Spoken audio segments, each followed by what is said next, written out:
Malamig ang buong paligid at walang pumatak na luha. 2:00 ang hating gabi. Sa pinakasagradong gabing taon para sa mga Pilipino. Isang ina ang tahimik na nag-impake sa dilim. Hawak niya ang isang sanggol na halos kasing gaan lamang ng isang unan. Habang nakatitik sa isang litrato na sumira sa buong buhay niya, naririnig lamang ang mahinang ugong aircon sa lupngang malawak at mamahaling tsondo sa Bonifacio Global City. Nakniningning ang matataas na gusali sa labas ng salamin na bintana. Ngunit sa loop na units na ito, ang hanging umikot ay kasimbigat ng kabaong. Sa ibabaw ng mahabang hapagkainan, nakalatag ang mga pakaing hindi man lang nagalaw. Naroon ang gamon na unti-unti nang naninigas ang sarsa. Naroon ang queso de bola.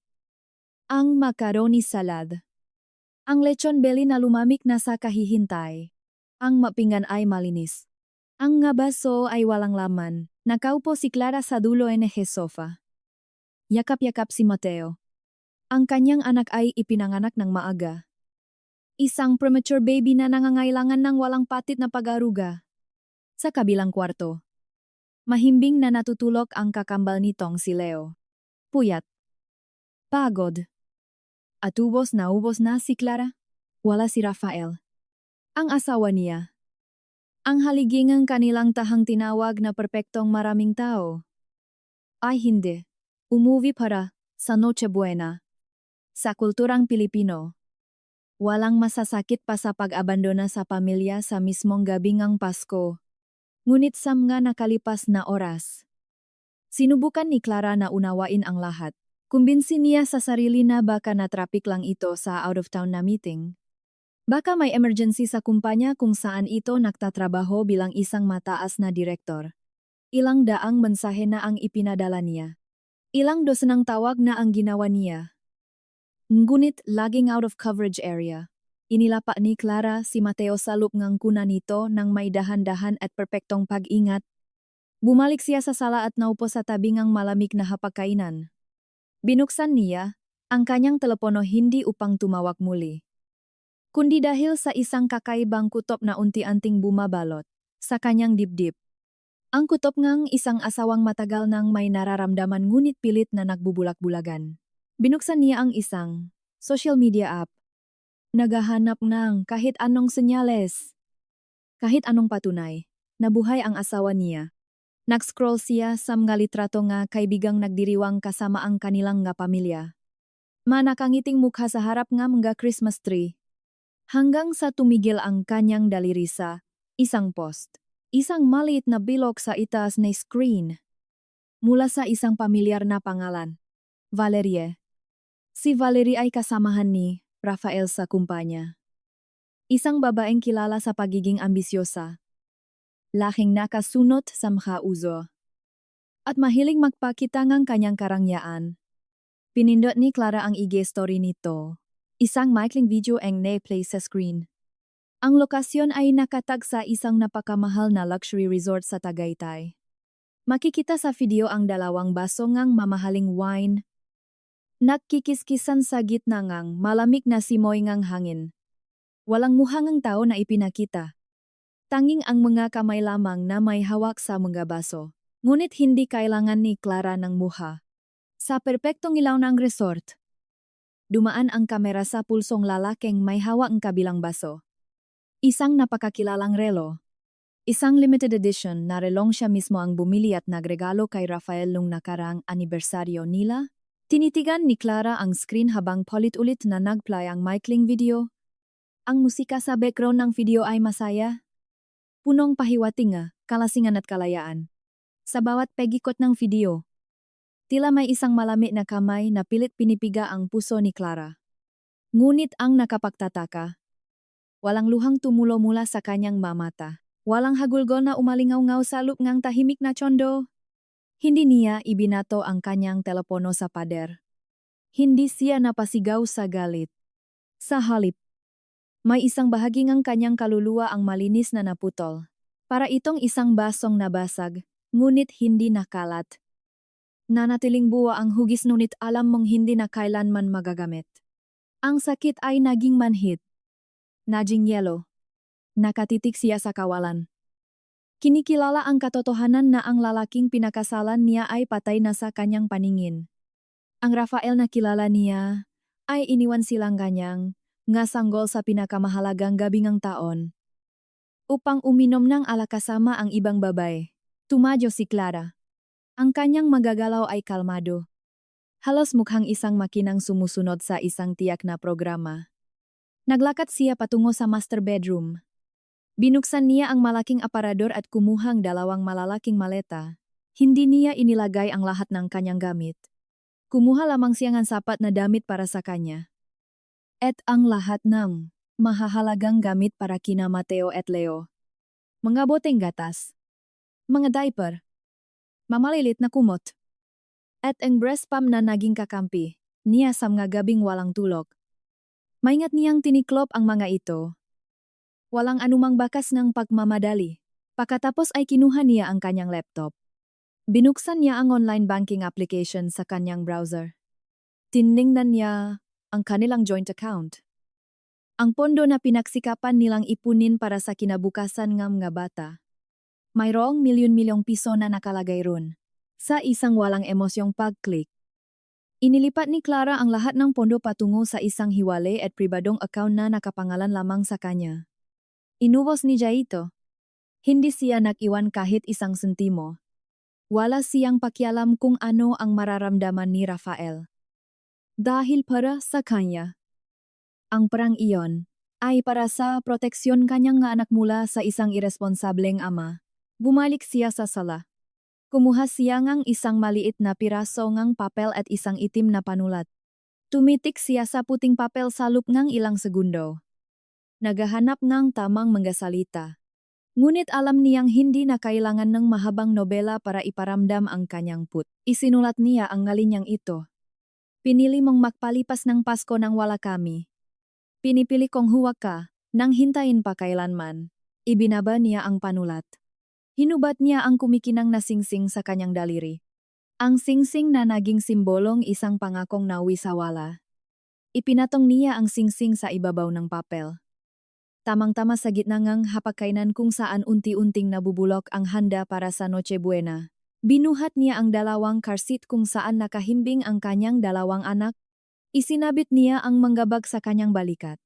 Tinahak niya ang daan palabas ng pinto. At narinig niya ang malamig na paglapat na kandado. Bumabas siya sa basement parking. Isinakay ang manggabata sa likod ng kanyang sasakyan. Pinaandar niya ang makina. At umalis sa Bonifacio Global City, habang ang buong Maynila ay natutulog sa ilalim ng malamig na liwanag ng babituin. Wala siyang plano kung saan pupunta. Ang alam niya lang ay kailangan niyang lumayo. Kailangan niyang burahin ang kanyang sarili sa mundo ni Rafael. Tahimik ang makalsada habang binabaktas niya ang daan papuntang airport. Ang kanyang isip ay nakatuon sa isang malayong lugar sa katimugan. Sa Dumaguete. Kung saan walang nakakakilala sa kanila. Isang probinsya kung saan makakahinga siya ng malayo sa nakalalasong buhay at sismis sa siyudad. Lumipas ang nga oras na parang isang panaginip na unti-unting nagiging isang bangungot. Umaga ngang 26 ng Disyembre sa isang mamahaling kwarto sa Tagaytay. Sumikat ang araw.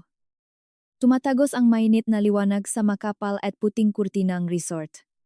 Gumising si Rafael na may mabigat na pakiramdam sa ulo. Isang matinding hangover mula sa 2 araw na pag-inom at pagpapaligaya. Kinusot niya ang kanyang mata. Sa tabi niya, mahimbing pang natutulog si Valerie. Ang balat nito ay kumikinang sa ilalim ng sinag ng araw. Isang malamig na hangin ang pumasok mula sa nakaawang na bintana. Nagdalang halimuya ng mamahaling pabango ni Valerie. Para kay Rafael. Ang nakalipas na 2 araw ay isang pahinga lamang mula sa nakakasakal na responsibilidad ng pagiging isang ama at asawa. Kumbinsi niya sa kanyang sarili na babawi na lang siya kapag umuwi siyang begese. Bibilhan niya nga mamahaling alahas si Clara bilang suhol. Magdadahilan siya na naipit siya sa isang napakakritikal na sitwasyon kasama ang nga matataas na opisyal ngang kumpanya at nawalan ng signal. Alam niyang magagalit si Clara. Ngunit sa isip niya, Laging napapatawad ang isang lalaking marunong bumawi gamit ang pera. Kinapa niya ang kanyang telepono sa ibabaw nga, maliit na lamesa, sa gilid ngang kama. Nang buksan niya ang screen. Halos mabulag, siya sa dami ngam nga abiso. Mayroong 79 na missed calls. Mayroong dandang mensahe mula sa iba't ibang tao. Mabilis na nawala ang antok ni Rafael. Bumilis ang tibok ngang kanyang puso habang binabasa ang mga pangalan ngam nga tumawag sa kanya. Ang kanyang biyenan na si Elena. Tumawag na 15 beses. Tumawag ang makaibigan ni Clara. Ang mga magulang niya. At pati na rin ang kanyang sekretarya sa opisina. Ngunit habang naghahanap siya ng naghahanap, isang nakapangingilabot na katotohanan ang unti-unting bumalot sa kanyang buong pagkatao. Walang pangalan ni Clara sa lahat ng mamensahe, walang tawag, walang text, walang kahit anong paramdam mula sa kanyang asawa. Ang katahimikang ito ay mas nakakabingi kaysa sa anumang siga o pagmumura. Sa nakalipas na mga taon ng kanilang pagsasama, tuwing may ginagawang mali si Rafael, laging nagte-text. Si Clara NJ, mahahabang mensahe NJ panunumbat at gali. Ngunit ngayon, sobrang tahimik. Pilit niyang tinawagan ang numero ni Clara. Ang narinig lamang niya ay ang malamig na boses ng operator na nagsasabing hindi na maabot ang numerong tinatawagan niya. Napasabunot si Rafael sa kanyang buho. Gumising si Valerie dahil sa naging biglaang paggalaw niya sa ibabaw ng kama. Tinanong ni Valerie kung ano ang problema. Bakit tila namumutla ang kanyang mukha at pawis na pawis ang kanyang noo? Hindi siya pinansin ni Rafael. Sa halip ay mabilis itong naksuot ng damit at dinampot ang masusingang kanyang sasakyan. Sinigawan siya ni Valeria. Nagbabala na huwag siyang iwan ng ganito pagkatapos ng lahat. Ngunit bingi na si Rafael sa mga hinaing ng kanyang kinakasama. Ang tanging nasa isip niya ay ang kanyang asawa. At ang dalawang maliliit na anak na iniwan niya sa mismong araw ngang Pasko. Tumakbo siya palabas ng kwarto. Hindi na nag-abala pang lumingon. At mabilis na pinaandar ang kanyang sasakyan pawingang Maynila. Ang biyahe sa expressway ay tila naging isang habambuhay na pagpapahirap. Bawat sasakyan na inaabutan niya ay tila nakikisabwat upang pabagalin ang kanyang pag-uwi. Paulit-ulit siyang nagdial sa telepono. Tinawagan niya ang kanyang biyenan na si Elena. Sumagot ang matanda matapos siyang 3 pagtunog na telepono. Ang boses ni Elena ay kasing laming ng yelo at kasing talim ng patalim. Nang magtanong si Rafael kung nasaan si Clara at ang mga bata, isang kalmadong tugon lamang ang natanggap niya. Sinabi ni Elena na huwag na siyang magkakamaling lumapit o mahanap pa. Dahil tapos na ang lahat. At saka ibinaba ang telepono. Parang pinukpok nga maso ang dibdib ni Rafael. Wala siyang maintindihan sa mga nangyayari. Paano mangyayari ang ganitong bilis ng nga pangyayari sa loop lamang ng 2 araw? Paano nagawang talikuran ng isang asawa ang kanyang marangyang buhay sa isang iglap lamang ng marating niya, ang Bonifacio Global City? Wala sa sariling iniwan niya ang kanyang sasakyan sa basement parking na bukas pa ang pinto. Tumakbo siya patungo sa elevator. Paulit-ulit na pinipindot ang pindutan na para bang mapapabilis nito ang pag-akyat ng makina. Pagdating sa kanilang palapak, nanginginig ang kanyang makamay habang sinususian ang pinto ng kanilang unit. Bumukas ang pinto. Ang unang sumalubong sa kanya ay ang mabigat at masangsang na amoy. Ang amoy nga panis na sarsa. Nabubulok na karne. At mga pagkaing pamasko na hindi nagala. Ang hapagkainan ay naroon pa rin. Katulad ng kung paano ito iniwan 2 gabi na ang nakararaan. Madilim ang buong tsondo. Walang naririnig kundi ang mahinang ugong ng refrigerator. Sumigaw si Rafael. Tinatawag ang pangalan ng kanyang asawa. Tinawag niya ang mapangalan nina Mateo at Leo. Ang kanyang boses ay umalingaw-ngaw sa mapader. Ngunit walang sumagot. Tumakbo siya papasok sa master bedroom at binuksan ang mga ilaw. Ang aparador ay nakabukas at kalahati nga damit ni Clara ay wala na. Ang kuna sa kabilang kwarto ay walang laman at malinis na malinis. Wala ang maboteng gatas. Wala ang mga gamit ng mga bata. Napasandal si Rafael sa pader. Unti-unting dumudulas pababa hanggang sa mapaupo siya sa malamig na sahig. Kinuha niya ang kanyang telepono upang subukang buksan ang kanilang bank account. Nagbabaka sakali na baka may matitukoy siyang transaksyon na naiwan si Clara. Ngunit pagbukas niya sa aplikasyon, nakita niya ang balansang kanilang pera, 0. Walang naiwan kahit isang kusing. Gumapang si Rafael palabas ng kwarto patungo sa hapagkainan. Nang hina ang kanyang matuhot nang mapansin niya ang isang maliit na puting papel na naipit sa ilalim ng isang kumikinang na bagay. Kinuha niya ang gintong singsing na naging saksi sa kanilang kasal. Ang singsing na sumisimbolo sa sumpang binitawan nila sa harap ng altar. At binasa niya ang nasalitang isinulat ng kanyang asawa. Pinili mong magpalipas ng Pasko nang wala kami. Pinipili kong huwag ka nang hintayin pa kailanman. Napahawak si Rafael sa kanyang dibdib. Habang ang katotohanan ay unti-unting bumabaon sa kanyang isip. Hindi nagwala si Clara. Hindi ito tumakas dahil lamang sa isang panandaliang galit o pagkawalaeng kontrol. Ginawa nito ang isang malinis, kalkulado, at permanenteng pagbura sa presensya niya sa kanilang buhay. Nakaupo ngayon ang isang mataas na direktor ng kumpanya sa gitna ng kanyang napakamahal na tsondo. Pinalibutan na makainis na paukain. Ang katahimikan kawalan. At nang multong isang pamilyang hindi na kailanman babalik sa kanya. Napaktanto niyang wala siyang ideya. Ni katiting. Kung saang sulok na, Pilipinas niya hahanapin ang kanyang nga anak. At habang bumabagsak ang gabi sa siyudad ngang Maynila, naramdaman ni Rafael na ito na ang simula ngang kanyang impyerno. Sa unang sikat ngang araw nga ika-27 araw ngang Disyembre. Nagsimula ang pagkahibang ni Rafael. Hindi siya natulog. Ang kanyang mamata ay namumula at nakatitik lamang sa screen ng kanyang telepono. Umaasang may himalang mangyayari at magriring ito, ngunit walang dumating. Sa bawat segundong lumilipas.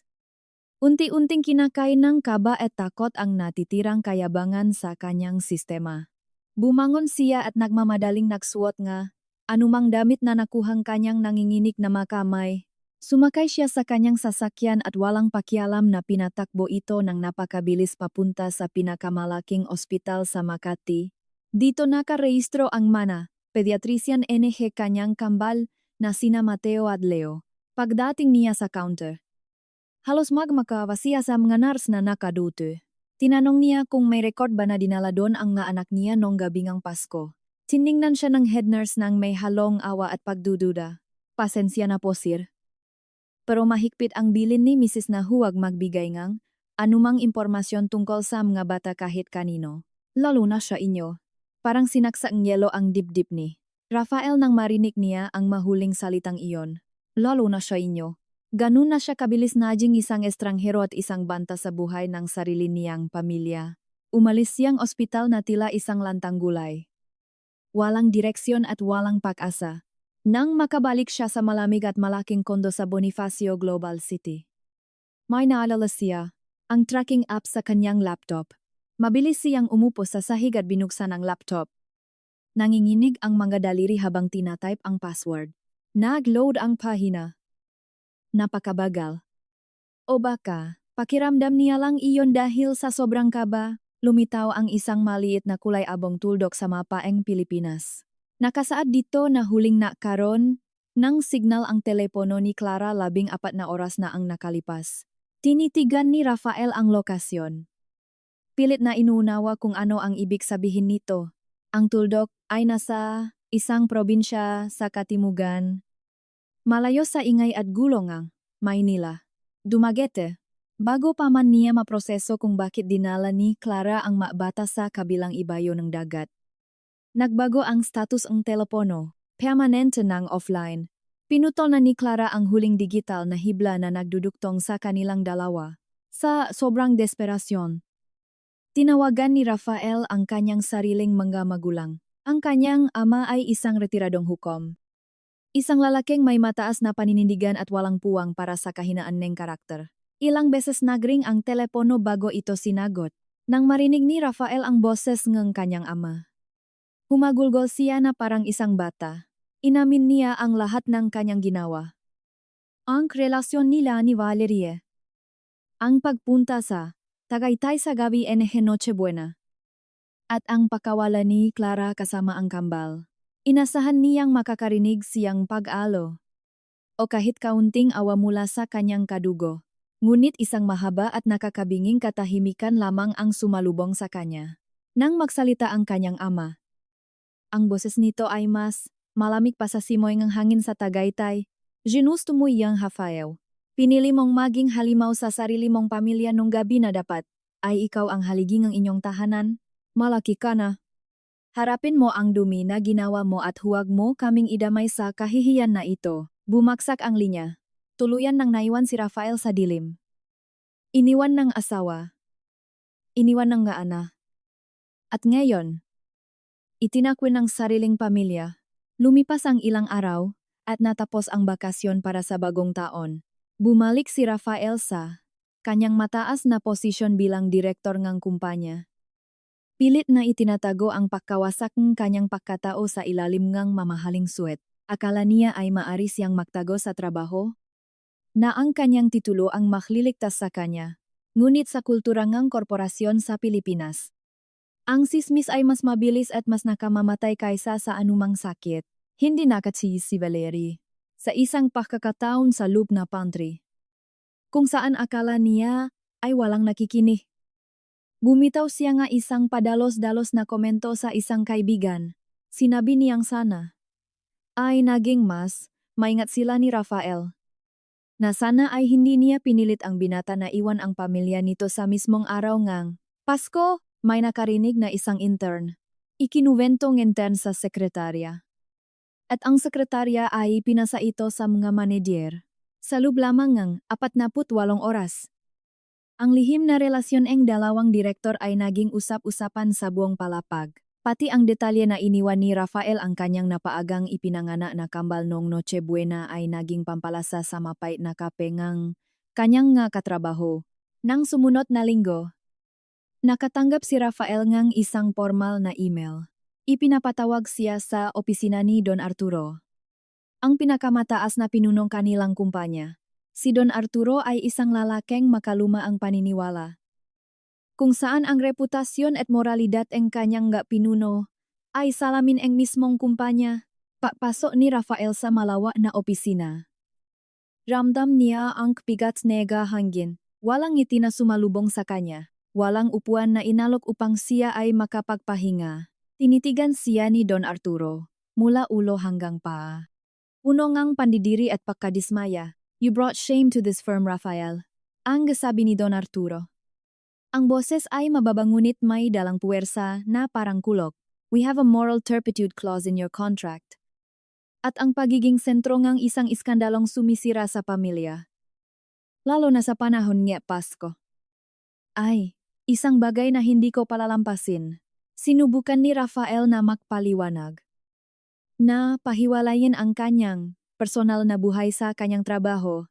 Ngunit itinaas lamang ni Don Arturo ang kanyang kamay upang patigilin siya. Pack your things. Suspindido ka ng walang bayad habang isinasagawa ang investigasyon ng human resources. Ngunit huwag ka nang umasang makakabalik ka pa dito. Lumabas si Rafael ngang opisina na parang isang multo. Ang madating kasamahan na bumabati. Sa kanya tuwing umaga ay biglang umiiwas ng tingin. Tila ba nakakahawa ang kanyang kahihiyan. Pagdating niya sa parking lot, agad niyang tinawagan si Valerie. Umaasang makakahanap ng kakampi sa babaeng naging dahilan ng kanyang pagbagsak. Nagkita sila sa isang tagong kapehan sa labas ng Bonifacio Global City.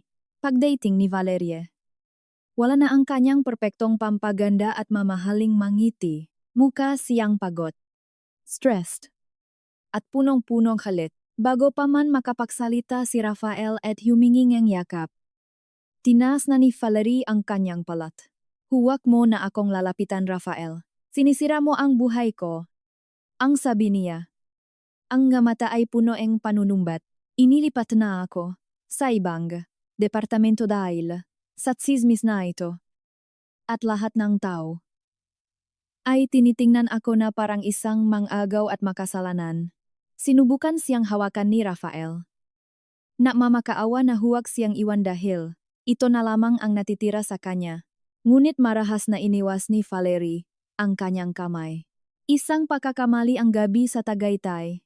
Gusto ko nang kalimutan na nakilala kita. Kaya pakiusap. Huwag mo na akong tatawagan kahit kailan. Tumadyo si Valerie at naglakad palayo. Iniwan si Rafael na mag-isang nakaupo sa gitnang malamig na kapehan. Nawala ang kanyang pamilya. Nawala ang kanyang trabaho.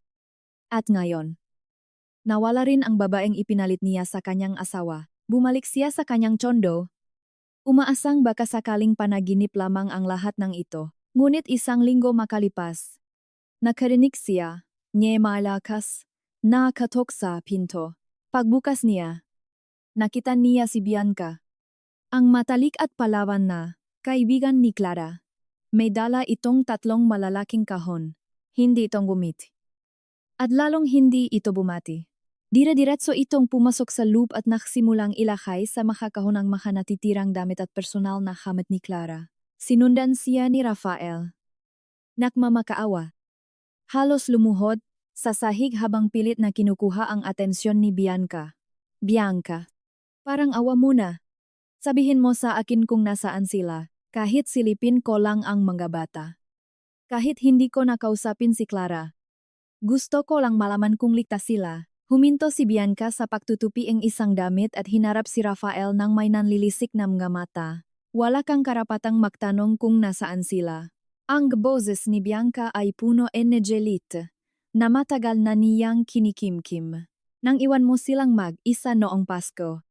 Nawalan ka ng karapatang tawagin ang sarili mong ama, tinapos ni Bianca ang pakahon sa mga gamit. Isinara ito ng mahigpit gamit ang isang tape. Bago siya lumabas pinto. Lumingon siya kay Rafael at binitawan ang huling habilin ni Clara. Sabi ni Clara, tanggapin mo na lang daw na patay ka na sa kanila. Sumara ang pinto ng napakalakas. Iniwang muli si Rafael sa nakakabinging katahimikan ngang malaking kwarto. Lumipas ang malinggo. Ang pera sa bangko ni Rafael ay unti-unting naubos dahil wala siyang pinapasukang trabaho. Sinubukan niyang mag-apply sa ibang makumpanya. Ngunit ang balita tungkol sa pagkakapaalis niya ay mabilis na kumalat sa buong industriya. Walang gustong tumanggap sa isang direktor na tinanggal dahil sa moral turpitude. Naging itim na tupa siya ni korporasyon. Isang hapon. Habang nakatiting sa kisame at isip kung paano tatapusin ang kanyang buhay. Dumating ang isang makapal na kayumangging sobra. Iniabot itong guwardiyang gusali. May selyo mula sa isang hindi kilalang law firm. Tiningnan ni Rafael ang pangalan ng napadala. Isang abogado mula sa lungsod ng Dumaguete. Nangingini ang kanyang makamay ng punitin niya ang itaas na bahagi ang sobra. Pagbunot niya sa makapal na dokumento. Bumungat sa kanya ang nga salitang dumurok sa kanyang kaluluwa. Petition for legal separation. Binasa niya ang bawat linya. Bawat pahina na naglalaman ng makasalanang nagawa niya. Na idinokumento sa malamig at formal na lengguwaheng batas. Hinihingi ni Clara ang buong pangangalaga sa kambal na sina Mateo at Leo. Walang karapatang bumisita ng walang bantay ang korte. Walang karapatang tumawag o makipag-ugnayan ng direkta.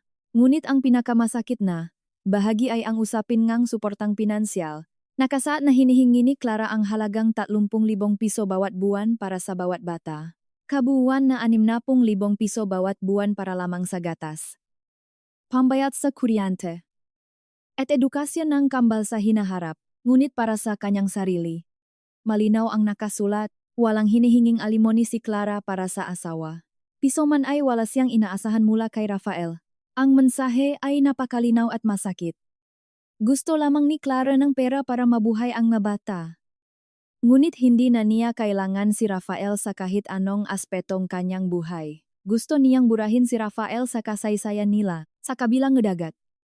Sa tahimik na probinsya ang Dumaguete. Malayo sa polusyon at pagkukunwari ng Maynila. Isang simpleng apartment malapit sa boulevard ang inuupahan ngayon ni Clara.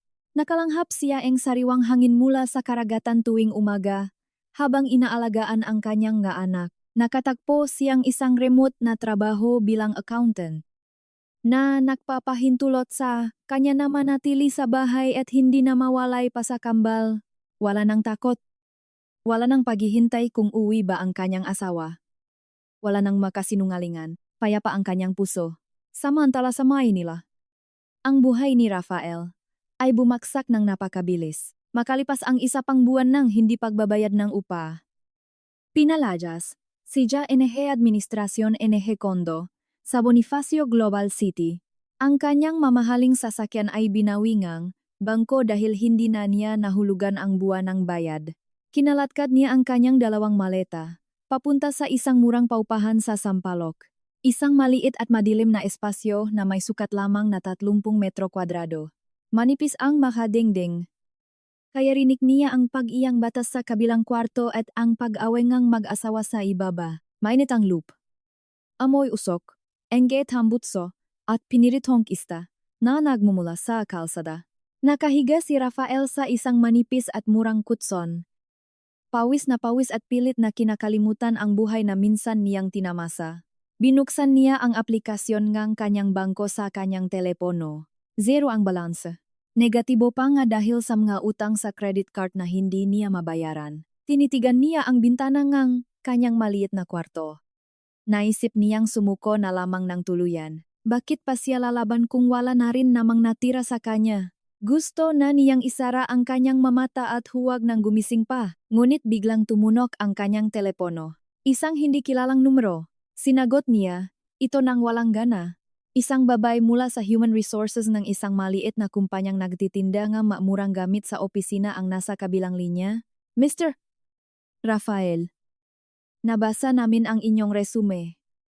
Hindi ka namin mabibigyan ng posisyon bilang direktor. Maari ka lamang naming tanggapin bilang isang ordinaryong ahente ng benta. Na kumikita ng minimum wage at counting commission. Tatagal ba ang pride mo sa ganitong trabaho? Natahimik si Rafael sa dating buhay niya. Hindi niya deserve ang ganitong posisyon. Baka pagtawanan pa niya ang alok na ito. Ngunit inisip niya ang 60,000 piso na kailangan niyang ipadala kay Clara bawat buwan sa Dumaguete. Inisip niya na kung hindi siya magbabayad, tuluyan na siyang mawawalan ng karapatang makita ang kanyang gaanak. Kahit sa lupang korte, nilamon ni Rafael ang natitirang piraso ng kanyang kayabangan. Pumikit siya at huminga ng malalim. Ang mga luha ay umago sa kanyang pisngi. Opo. Tinatanggap ko po ang trabaho. Napagtanto niyang ito na lamang ang tanging paraan upang manatiling buhay. Hindi para sa sarili niya, kundi para mapatunayan na kahit nasira niya, ang kanyang buhay bilang isang asawa, may pagkataon pa siyang bumangon. At maging ama na hindi kailanman mang-iwan. Kinabukasan ay nagsimula siya sa pinakamababang posisyon na maari niyang makuha. Malayo ito sa air-condition na opisina niya noon sa Bonifacio Global City. Ngayon, nakaharap siya sa isang maliit na desk. Nagbebentangam gamurang insurance plan sa pamamagitan ng telepono. Bawat tawag na ibinababa sa kanya ay isang paalalang kanyang pagbagsak, ngunit tuwing naisip niyang sumuko. Tinitignan niya ang lumang litratong kanyang kambalsa. Kanyang telepono, lumipas ang ilang buwan na puno ang gutom at pagtitiis hanggang sa dumating ang araw na pinakakinatatakutan niya. Ang arong pagdinig para sa kanilang legal separation, sumakay si Rafael sa pinakamurang bus papuntang Batangas Port. At mula roon, sumakay siya sa isang luma at mabagal na barko patungong Dumaguete. 24 na oras ang naging biyahe niya. Wala siyang sapat na pera para kumuhang kama. Kaya umupo lamang siya sa matigas na upuan sa deck. Pinagmamasdan ang madilim na karagatan. Sa bawat hampas ng alon sa barko, ramdam niya ang bigat ng kanyang kasalanan nang makarating siya sa Dumaguete. Sinalubong siya, nekatahimik at payapang hangin neka probinsya. Ngunit ang loop niya ay parang binabagyo. Pagpasok niya sa maliit na courtroom ng Regional Trial Court, nakita niya agad si Clara. Nakaupo ito ng tuwid. Suot ang isang simpleng puting damit. Wala nang mga mamahaling alahas at designer bags na madalas nitong gamitin noon sa Maynila. Ngunit sa kabilangang pagiging simple, mukha itong mas payapa, mas malakas, at mas maganda kaysa sa huling beses niya itong nakita. Hindi man lang tumingin si Clara sa kanya nang umupo siya sa kabilang paning ng silid, nagsimula ang pagdinig. At ang tinik na huwes ay umaling haunghaw sa tahimik na kwarto. Binasa ang lahat ngang kondisyon na hinihingi ni Clara.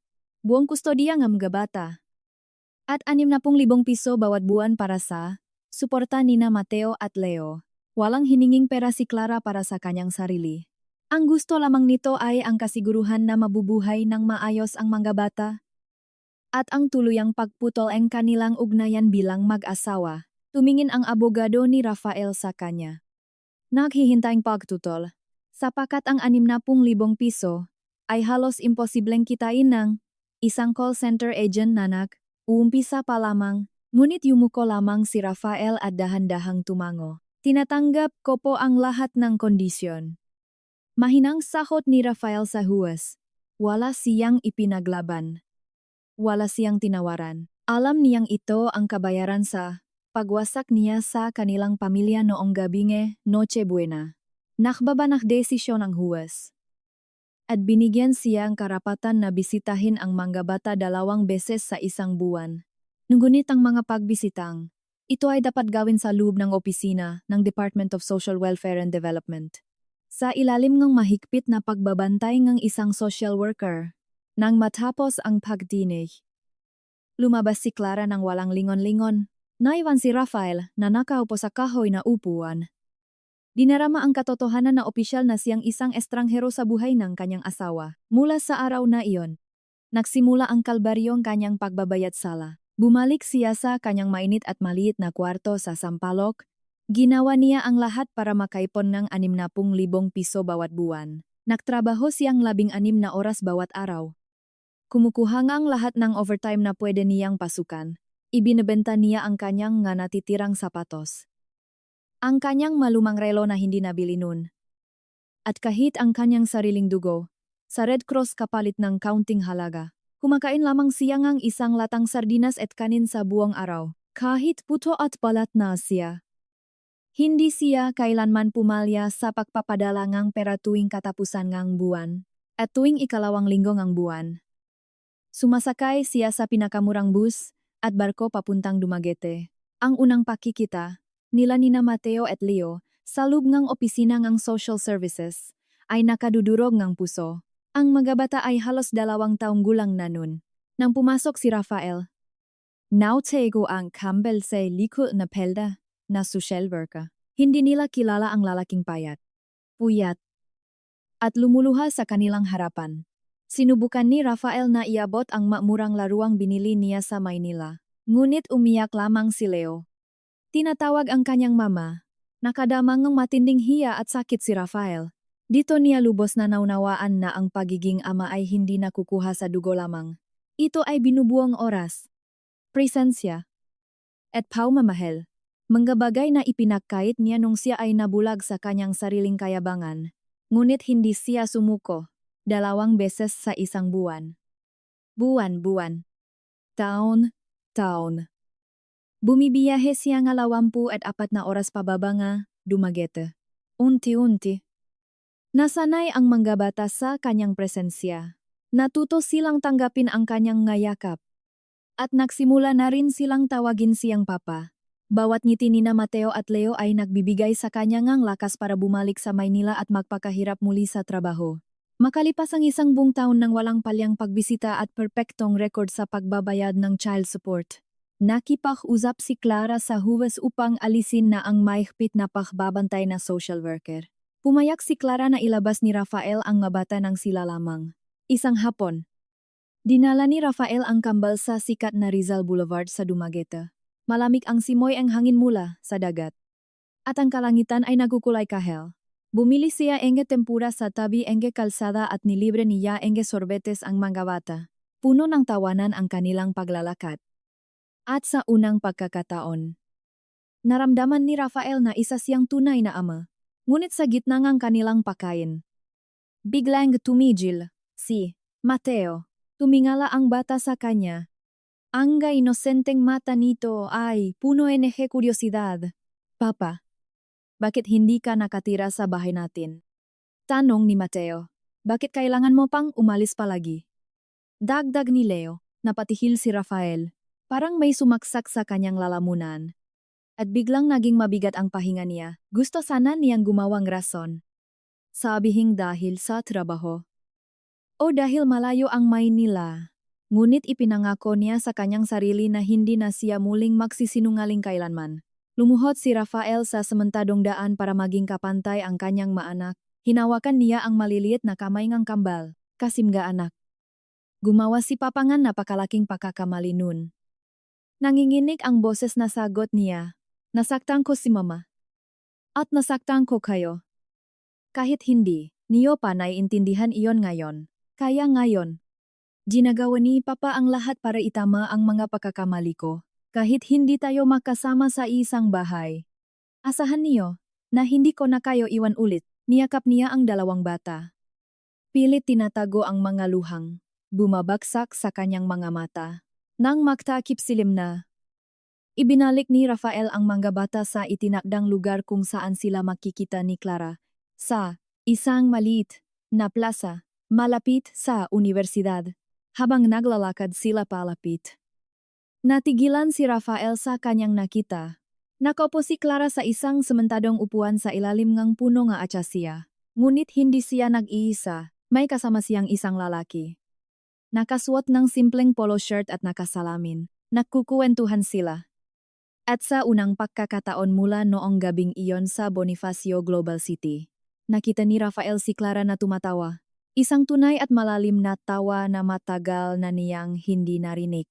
Nang makita nga bata ang lalaki. Bumitaw sila sa kamay ni Rafael at tumakbo palapit dito. Tito Gab. Sigang dalawang bata nang may tuwa sa kanilang mga boses. Sinalubong sila ni Gab ngang mahigpit na yakap. Inangat sila sa hangin. At binigyan ngang malilit na laruan. Napako ang mga paa ni Rafael sa lupa. Pinagmasdan niya ang eksena na dapat sana ay sa kanya. Zigab. Isang guro sa elementarya sa Dumaguete. Ang naging sandalan ni Clara ng mapanahong duro na duro ito. Ito ang lalaking nagpupuyat tuwing may lagnatang kambal. Ito ang lalaking nagpapatawa kay Clara kapag umiyak ito ng palihim sa gabi. Ito ang lalaking pumalit sa pwesto niya. Dahil siya, mismo ang nagtapon nito. Isang malamig na katotohanan ang gumising sa diwa ni Rafael. Maaring patuloy siyang nagsisisi. Maaring patuloy siyang nakbabaho. Ngunit hindi na may babalik ang nga bagay na tuluyan ng nawasak nang magtama ang paningin nila ni Clara. Tumayo ito at mahinahong kinausap si Gabe na ilayo muna ang nga bata. Lumapit si Clara kay Rafael. Walang galit sa mga mata nito. Puro lamang kalmado at payapang pagtanggap. Salamat sa pag-uwi sa kanila ng maaga. Sabi ni Clara, tumango si Rafael. Sinusubukang pigilan ang pangingining ng kanyang malabi. Mabait siyang tao. Clara. Mahinang sabi ni Rafael. Nakikita kong masaya ang mabata sa kanya. At nakikita kong masaya ka na rin. Huminga ng malalim si Clara. Iniwas ang tingin papunta sa direksyon ng kanyang bagong pamilya. Oh! Mabait siya. Sagot ni Clara. Hindi niya ako pinaparamdam na kailangan kong magmakawa para sa oras niya. Isang patalim na bumaon ng malalim sa dibdib ni Rafael. Ngunit alam niyang totoo iyon. Clara. Gusto ko lang sanang humingingen tawat ng mayos. Simula ni Rafael. Ang boses niya ay basag, hindi para balikan mo ako. Alam kong patay na ang kasal natin. Gusto ko lang huminging tawad para sa lahat ng pagiging makasarili ko. Para sa gabing iniwan ko kayo, tiningnan siya ni Clara ng diretso sa mga mata. Matagal bago ito sumagot. Pinatawad na kita. Rafael. Sabi nito. Ang boses ay puno ngang kalungkutan ngunit malaya. Hindi dahil nakalimutan ko ang ginawa mo.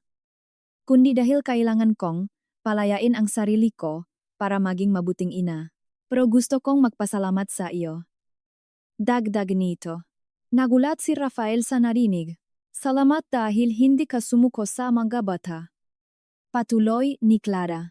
Nakikita kong ginagawa mo ang lahat para sa kanila. Mabuti kang ama sa kanila ngayon. At iyon lang ang mahalaga. Nagpaalam na si Clara at naglakot palayo. Pabalik kay Gabe at sa kambal. Pinanod sila ni Rafael na maglakad papalayo sa ilalim gmailawng kalye. Apat na anino na bumubuo ng isang perpektong pamilya. Isang pamilya na wala siya. 3 taon matapos ang gabing sinira niya ang lahat. Gabi na naman NG Nochebuena. Ngunit malayo na si Rafael sa magarbong kondo sa Bonifacio Global City. Nasa loop siya ngang kanyang maliit at mainit na kwarto sa Sampaloc. Walang malaking hamon. Walang mamahaling keso. Walang alak. Isang tasa ngang mainit na kape at ilang piraso ngang pandesal lamang ang nasa mesa. Ngunit wala na ang Rafael na arogante at sakim. Ang nakaupo doon ay isang lalaking tahimik at may dangal. Tumunok ang kanyang telepono. Isang video call mula kay Clara. Nang sagutin niya ito, bumulaga sa screen ang mukha nina Mateo at Leo. Nakasuot nagparehong pulang damit. Merry Christmas. Papa. Sigang dalawang bata. Miss na ka namin. Kailan ka babalik dito? Tanong ni Leo. Nagumiti si Rafael. Isang ngiti na umaabot hanggang sa kanyang mamata. Merry Christmas din. Mga anak. Sagot niya. Sa susunod na linggo nandiyan na si Papa. Maglalaro ulit tayo sa boulevard.